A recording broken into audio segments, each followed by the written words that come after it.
5 things that are killing your candles. Number 1.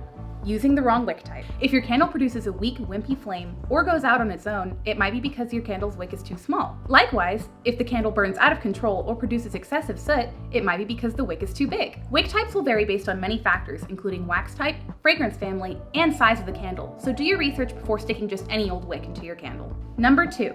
Not storing your candles properly. You want to make sure that you're storing your candles outside of UV light in a dark room to prevent dye fading. This will keep your candles bright and beautiful. If UV light is unavoidable, try using a UV inhibitor in your next candle to keep it from going dull. Number 3.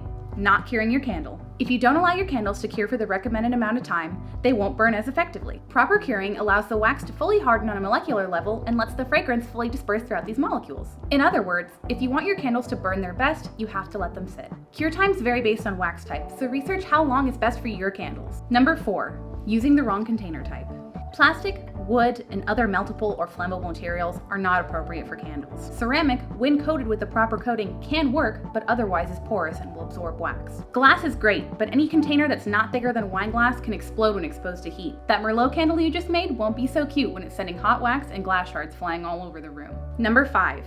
Using the wrong types of additives. Crayons, food coloring, and pigment powders are unideal for use in candles and will clog the wick. The same can be said of glitter, which also poses a fire hazard.